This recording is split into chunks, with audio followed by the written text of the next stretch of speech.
This is not a drill. As of this moment, 4 Russian nuclear bombers loaded with missiles are reportedly in the air, flying closer to Europe. Why? Because after President Donald J. Trump ordered 2 U.S. nuclear submarines to deploy near Russian waters, the Kremlin responded with airborne, skyborne nuclear firepower. But this is only half the story, because just hours later, Israeli Prime Minister Benjamin Netanyahu signed off on a plan that even his own military warned against: a full occupation of Gaza, hostages still trapped, global leaders demanding a ceasefire. But Netanyahu, he's done waiting.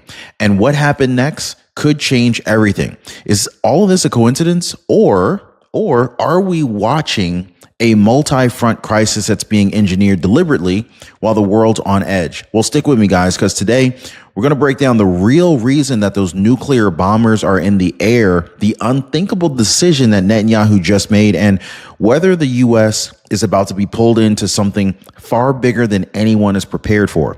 We're also going to confront the question that's on everyone's mind right now: is Russia bluffing or about to make history in the worst way possible? So let's go ahead and break it all down, guys. And you're going to want to see every second of this. By the way, if you appreciate the news updates, please hit the like button. It only takes a second. I really do appreciate that. And subscribe. So here we are. We're living in a moment that future generations may study if we're lucky enough to still have peace to reflect on it. Because 3 flashpoints, 3 decisions made by 3 of the most powerful leaders on earth just collided within 72 hours. And the consequences are playing out in real time right now. So number 1, Russia has launched 4 Tu-95MS nuclear capable bombers, and they are reportedly airborne right now. These are not test flights. According to regional sources, these aircrafts are armed with missiles that are closing in on Europe. Their origin: redeployed from the Far East, now stationed much closer to the front line.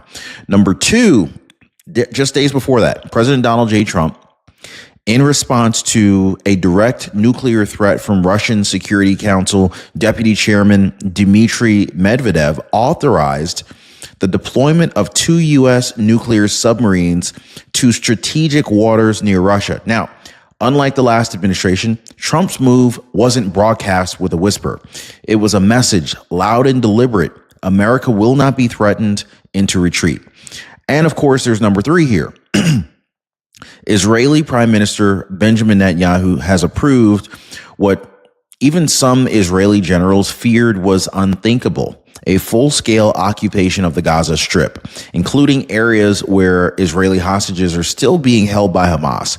Now, that's 3 global flashpoints: nuclear bombers in the air, nuclear subs in position, and a ground war deepening in Gaza. Are these just separate regional crises, or are they the early tremors of something far more coordinated, perhaps far more dangerous? And if they are connected, then who's really pulling the strings here? Now, I'm going to let you guys decide on that. But first, let's go ahead and break down exactly what President Trump did and why this matters more than the people realize. So when former Russian President Dmitry Medvedev took to social media just a few days ago, he didn't mince words. He invoked Russia's dead hand system, a Cold War era protocol designed to automatically launch nuclear strikes if Russian leadership is wiped out. It was a rather chilling threat. But here's the key, guys. Trump did not panic. He didn't back down. He responded precisely the way a commander-in-chief should.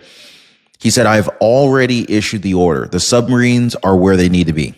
And that move right there, placing 2 nuclear-armed U.S. submarines in undisclosed waters surrounding Russian interests, it did 2 things instantly.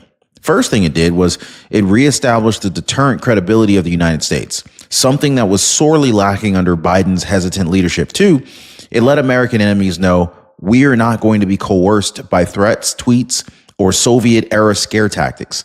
So make no mistake, this was not escalation for show. It was pre-positioned strength, a calculated move to neutralize the bluff before it became a trigger. Now, compare that to how Biden responded in the past. Long-range missiles delayed, tanks and F-16s restricted, red lines drawn and later erased.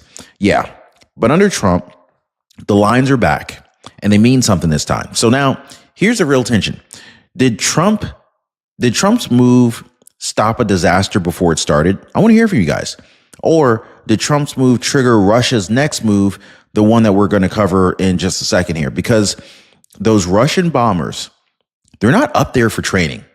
Guys, we're going to analyze what those bombers are carrying, where they're flying to, and whether we're watching a psychological operation or a quiet prelude to a first strike. Now, you're going to want to hear this.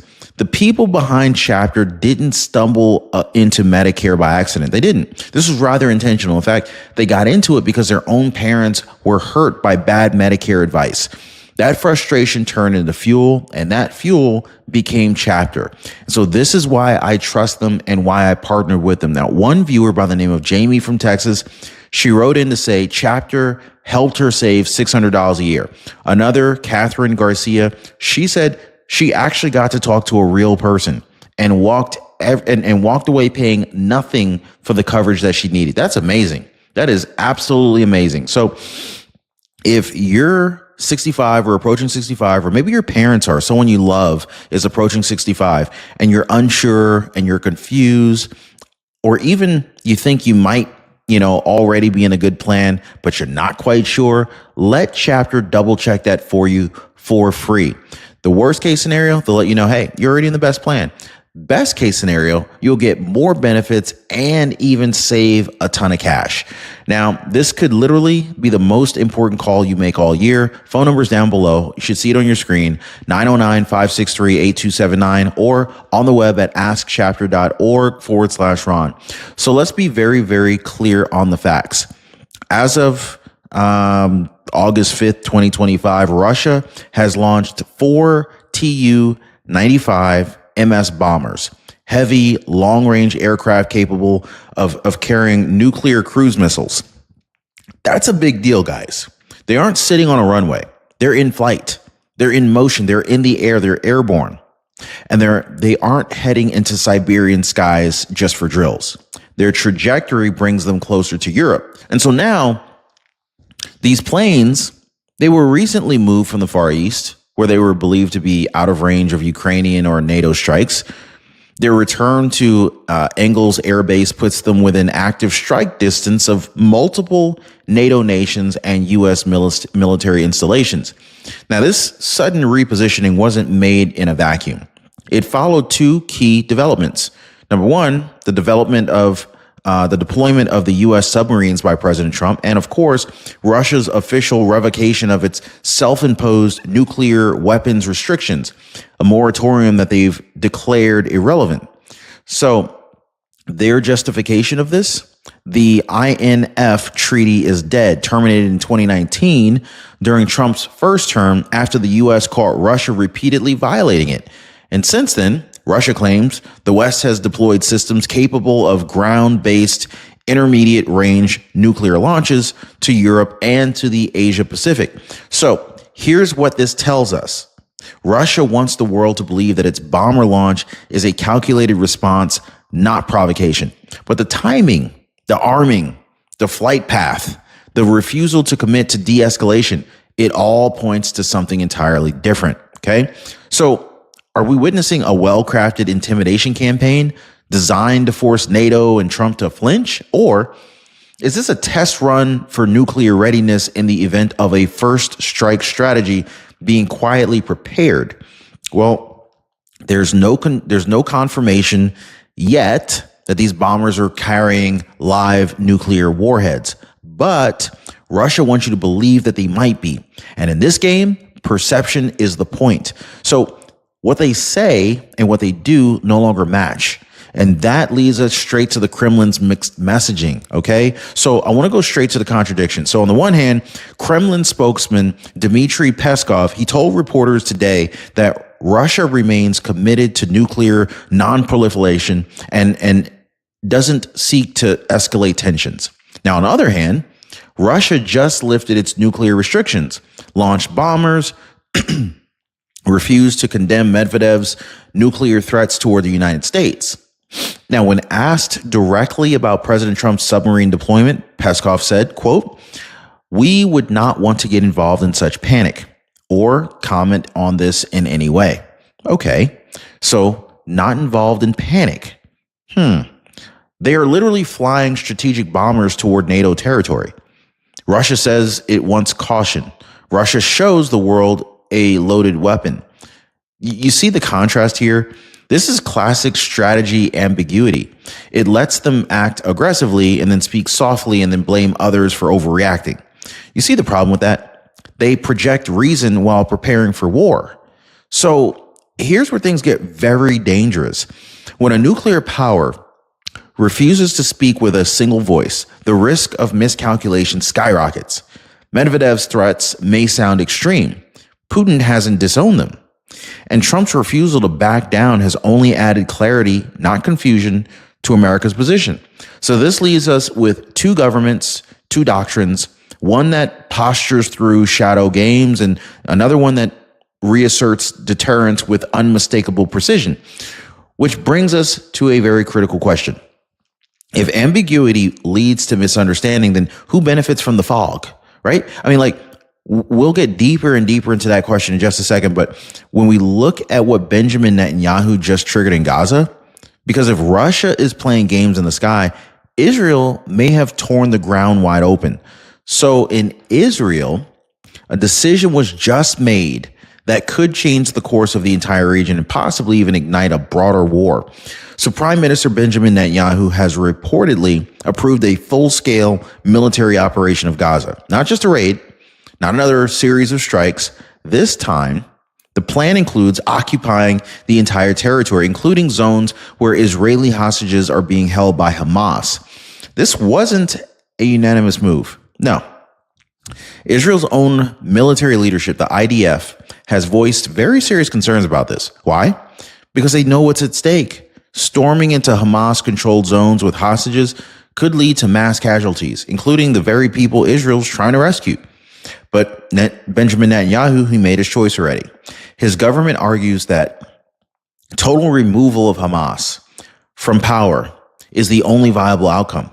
Anything less, and October 7th happens again. This time, not with shock, but with routine. The argument from inside Israel is this: Hamas isn't bargaining. They're emboldened. They've rejected hostage deals. They've demanded full weapons retention, and they've openly stated that they're going to attack again and again. And so one official reportedly said it plainly: we didn't get an agreement. We got a refusal, so we go in. Wow. Now, outside Israel, the pressure is mounting on the opposite direction. The UN, the EU, France, the UK, they're all pushing for a ceasefire. But inside of Israel, there's a bitter translation of what ceasefire really means. A ceasefire lets Hamas survive. That's why this moment is so decisive. Now, on one side, finish the job. On the other, freeze the war, even if it means Hamas stays in control. It's horrible. It's a brutal equation. Security for the future versus hostage risk in the present. And that's why this isn't just a military operation. It's a moral reckoning, which leads to the bigger question. If Israel is escalating in Gaza and Russia is escalating in the air, are we watching a coordinated unraveling or two fronts feeding off each other in real time? So this brings me to what, I don't know, maybe the most unsettling pattern that I'm seeing of all. I mean, it's hard to ignore the timing. Within just days of each other, two nuclear powers, Russia and the United States, engaged in strategic positioning. At the same time, a major U.S. ally, Israel, launched what could become the most aggressive ground operation in Gaza since the beginning of the war. So these are not isolated brush fires. These are pillars of global instability, and they're shifting at the same time. So let's consider the pattern here. Russia claims it's responding to U.S. weapons placement in Europe and Asia Pacific, using them as justification to lift nuclear restraints and put bombers in the sky. Israel says, I feel like we're doing like a he said, she said, right? Israel says it's responding to Hamas's refusal to negotiate, backed by what it describes as radicals across the globe who are cheering their actions and demanding their survival. And so what's the common thread here? Both powers are saying enough is enough. They're no longer tolerating threats. They're no longer waiting on diplomacy that never delivers, and they're no longer playing defense. Meanwhile, President Donald J. Trump is not only holding his line, he's drawing new ones. His administration has made it clear that strength, real, viable, strategic strength is back, and that America is not going to retreat from global leadership, no matter how loud the threats get. So here's the hard truth. This may not be chaos. This may be calculated pressure from multiple sides, essentially testing how much strain the global system can take before it fractures. Now, the only question left here is this: like, who benefits if it does break? Now, I want to talk about that in just a second, because the doctrine behind Trump's decision is really shaping the direction of this entire movement. Now, in the midst of a world teetering between deterrence and a disaster, one figure is setting a course that it's not reactionary but deliberate. President Donald J. Trump, now serving his second term, has made it clear: America leads with clarity, not confusion. So when Medvedev threatened a Cold War era nuclear retaliation system, the dead hand, Trump didn't lash out with theatrics or rhetoric. He didn't tweet threats into the ether. He issued a calm, calculated statement, and he followed it with direct action. 2 nuclear submarines, pre-positioned and ready. This is not about showmanship. This was measured strength, a doctrine that Trump has consistently followed since returning to office. One that is built on deterrence, national security, and removing uncertainty from America's adversaries. Now, if we contrast that with what came before, under the previous administration, warnings came and went. No one respected America. Deadlines were set and then they were erased. Red lines became moving targets. And in that vacuum, enemies grew bolder and they would keep testing America. Today, that vacuum has been closed. Not just by submarines, but by posture, by policy, by a refusal to reward nuclear blackmail or tolerate hostage politics. So what we're seeing this doctrine in real time we're seeing the doctrine in real time in and with Trump's administration's response to the Israel-Hamas crisis. His special envoy, Steve Witkoff, made the U.S. position very clear. No piecemeal hostage swaps, no drawn-out talks. All hostages come home or the leverage remains. That kind of clarity doesn't create chaos. It creates stability for those who want peace, for those who feared and feed on weakness, who rely on ambiguity, and who threaten innocent lives to secure their own power. Trump is not the president they want to face, which leads us to this last part that we need to talk about. If everything feels like it's moving at once, if Russia is escalating, if Israel's advancing, and if NATO is being tested, then this isn't just a military moment. It's kind of a moral one. And so now it's really time to ask the question that really matters the most. The world is watching nuclear bombers fly. It's watching submarines vanish into the deep. And it's watching a democratic nation storm into a war zone to confront evil face to face. This is not a movie. This is not theory. This is where we are right now. So now it's your turn to weigh in. Do you believe Russia's bluffing or laying the groundwork for a future first strike? Comment bluff down below if you think it's all psychological warfare. But I want you to comment strike if you believe this is more than just theater. Do you stand behind Netanyahu's decision to occupy Gaza despite the danger to hostages? Was this courageous or was this catastrophic? Oh, and finally, of course, is Trump's doctrine of strength and clarity preventing a world war, or is it provoking the enemies of freedom to act out before it's too late? Now, let the comment section be your response, guys. I'm going to be reading through all your responses, your comments. This moment right here demands more than passivity, all right? So if you believe in American strength, in truth over theater, and in peace through power, then don't just watch, engage. And if you found value in this breakdown, you already know what to do. We're not done tracking this, guys. Subscribe, like, and we'll see you guys on the next video. Be safe.